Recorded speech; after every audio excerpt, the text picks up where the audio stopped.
Good morning, my friends. Betsy Smith here. I've had a good day today so far. I've been to the gym, worked out with Daphne, did a little physical assessment. Now I'm ready to talk to my Facebook friends about my upcoming intensive that's going to be held via Zoom starting next Monday at noon, Central Standard Time.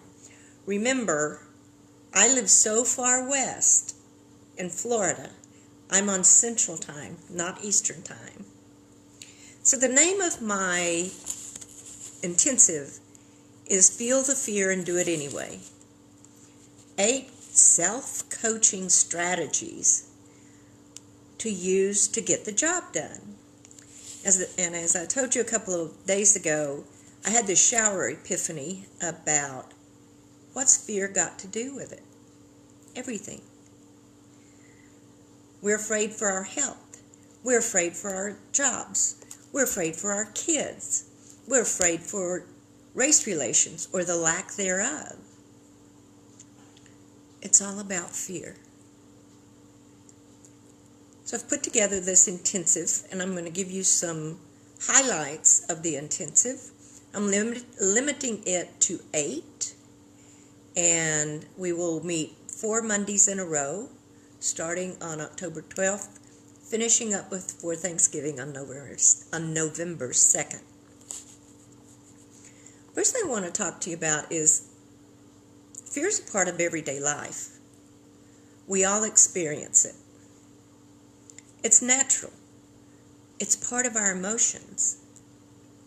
Let me tell you about some of the effects of being fearful or being in stress for too long. It exacerbates current physical illnesses. If you already have some condition, you stay in stress or fear too long, that condition worsens. In addition, it creates new illnesses like asthma, panic attacks. You know, it's interesting. Fear is a 4-letter word, and we don't want to use it. We call it anxiety. We call it stress. We call it panic attacks. But it's fear.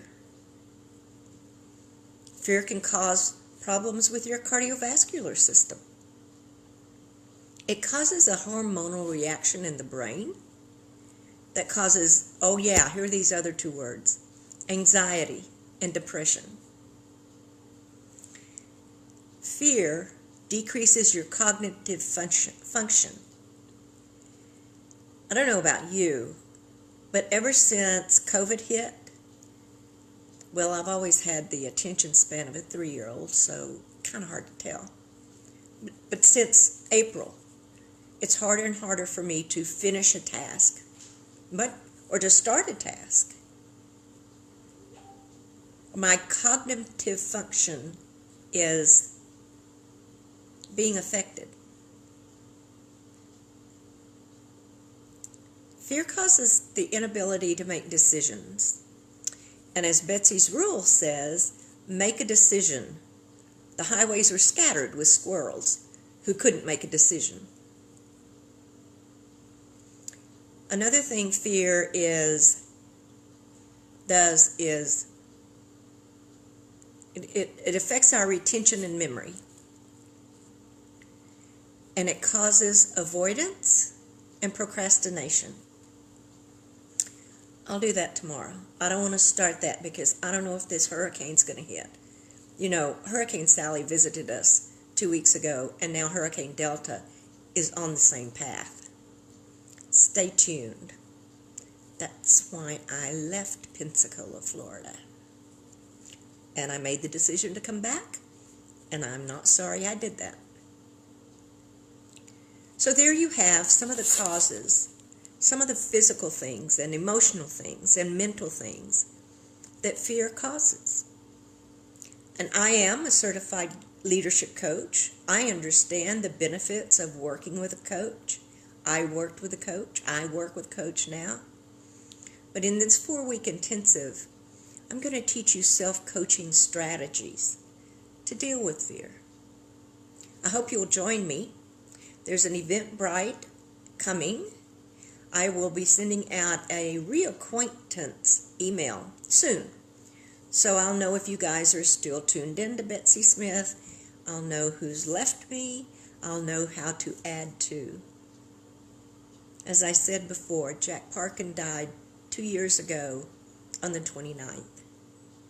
It has taken me 2 years to get resettled and to be able to focus.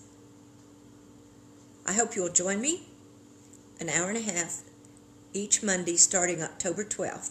If you have any questions, just message me or give me a call. I hope to see you on Monday, and I'll be back tomorrow to introduce you to some of those strategies.